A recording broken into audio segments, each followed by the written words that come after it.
Qual a energia trocada com o meio externo da mistura de águas? Alô, pessoal! Sejam bem-vindos mais uma vez ao Domine a Física, esse canal que traz sempre uma solução bacana das questões de física da SpaceX, tá? Na aula de hoje eu vou trabalhar com vocês um problema bacana sobre calorimetria, né? E tem a ver com água, né? Como a gente viu ali na figura. Então, sem mais delongas aqui, né? Vamos direto ao vídeo. A solução desse problema.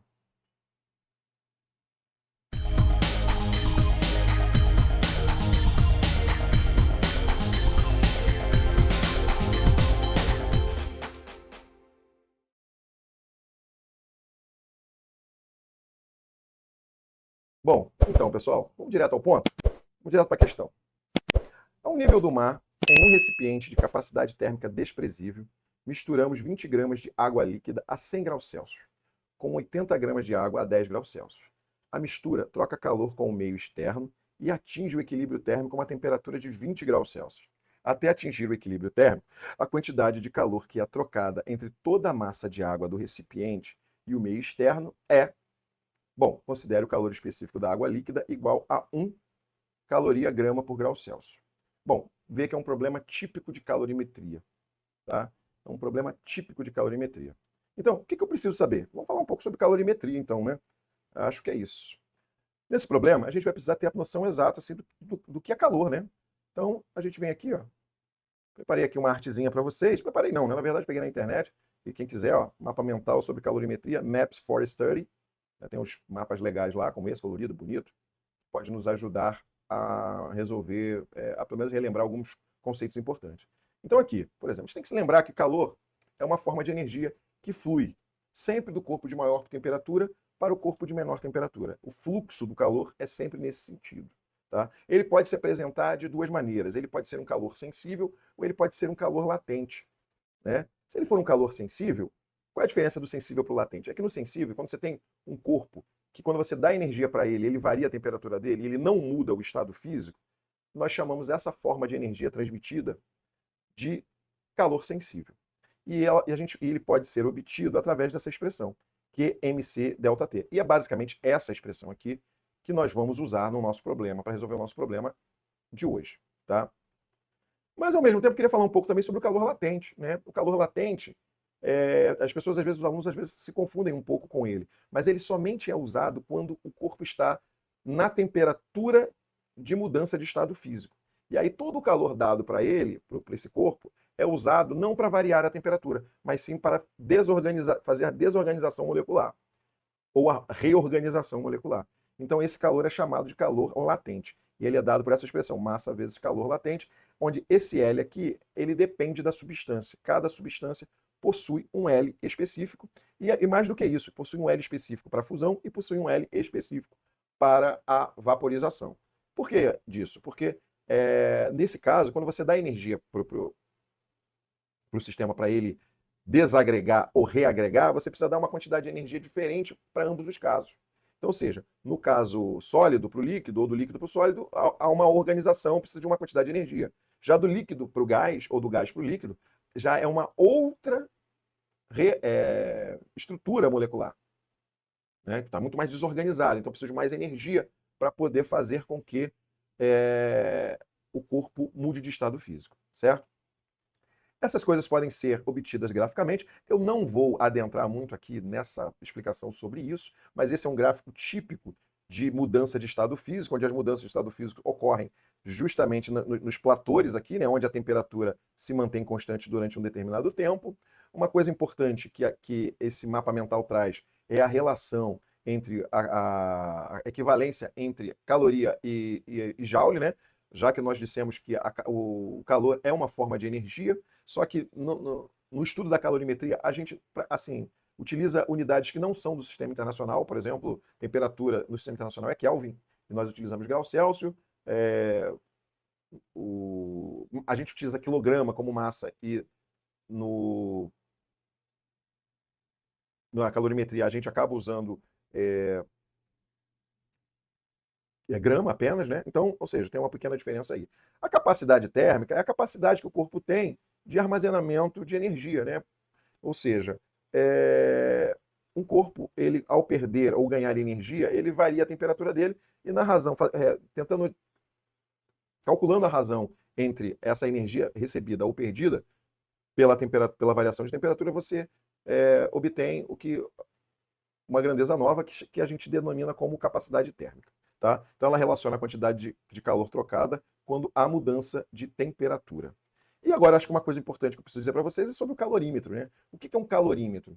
Um calorímetro é aquilo que nós usamos para meio que proteger os corpos de trocas de calores externas. Ou seja, ele seria um isolante, né? Um lugar onde a gente poderia isolar aquele corpo e aí os corpos poderem ser estudados apenas com trocas entre eles. Tá? Isso é, claro, num calorímetro dito ideal. Né? Se tem um calorímetro dito ideal, você tem somente os corpos trocando calor entre si dentro dele. Se o calorímetro não é ideal, ele também troca calor. E o que seria um calorímetro, assim, para explicar bem para vocês, para deixar um pouco mais claro para vocês? Um calorímetro pode ser uma garrafa térmica, fechada, bem fechada. Você pode ter um recipiente de isopor, onde você coloca bebidas e gelo, né, ali dentro e fecha. Ou seja, tudo aquilo que impede uma troca de calor externa é considerado um calorímetro. Né? Os ideais são aqueles que fazem isso de maneira 100%. Como nós não temos esse tipo de sistema, né, perfeito no nosso mundo, então a gente trabalha com calorímetros com boas margens de isolamento. Né? Então, basicamente é isso. Então, dentro de um calorímetro, o corpo A mais o corpo B mais um corpo C trocam calor e a soma da troca desse calor tem que ser zero. Então, uma vez feito isso, falado sobre isso, vamos para a questão. Bom, como a gente leu lá, a gente tinha dois corpos, um de 80 gramas e um de 20 gramas. O de 20 gramas está a 100 graus Celsius, o de 80 gramas está a 10 graus Celsius. E eles estão dentro de um calorímetro. Né? Então, eles vão se misturar aqui dentro. Eu não fiz essa mistura, mas eles vão se misturar. Mas antes deles se misturarem, é importante a gente mostrar o seguinte, que o calor sempre vai fluir do corpo de maior temperatura para o corpo de menor temperatura. Nota, esse corpo aqui é mais massivo, mas quem está dando calor para ele é o corpo de menor temperatura. Tá? Então a ideia aqui é eles trocarem calor, essa temperatura diminuir e essa temperatura aumentar. E ao fazer isso, eles vão estabelecer um equilíbrio térmico. Certo? Então, para a gente resolver esse problema, eu preciso montar a equação calorimétrica de cada substância. Então, eu chamei a rosinha de A e o azulzinho de B. Aí eu montei a equação calorimétrica de A, massa 20 vezes calor específico 1, temperatura de equilíbrio térmico, a temperatura onde eles vão atingir, menos 100. A do B, a mesma coisa, né? 80 vezes 1, vezes a temperatura de equilíbrio, menos 10. E aí vamos usar aquela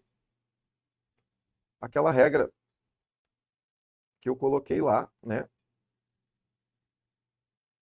Eu mostrei lá para vocês, que a soma dos calores trocados entre dois corpos precisa ser nula. Então, se eu passar esse cara para o outro lado, vai ficar isso aqui. Bom, e aí, coloquei as duas equações que eu tinha feito aqui, ali, em cada um no seu respectivo lugar, observando que aqui ó, o menos é esse menos. Né? E aí, nós temos 20TE igual a 2000, porque a minha ideia aqui agora é fazer o quê? A distributividade aqui. 20TE mais 80TE dá 100TE. Passa para o outro lado, 2.800. 100TE é igual a 2.800.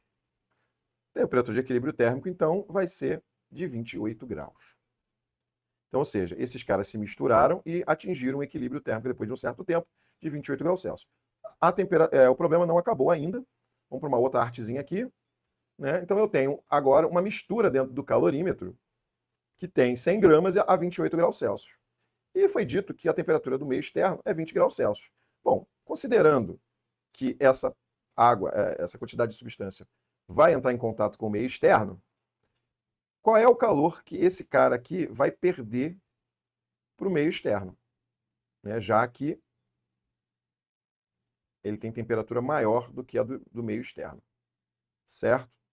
Bom, para fazer isso, como o meio externo é muito grande, a temperatura de equilíbrio vai ser 20 graus. Né?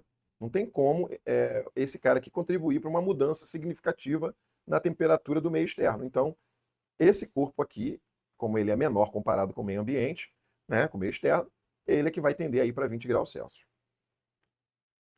Então, QAB é 100 vezes 1, vezes 20 menos 28. Né? Logo, a quantidade de calor trocada, perdida para o meio externo, é de 800 calorias. E aí, a resposta correta para esse problema seria a letra D. E aí?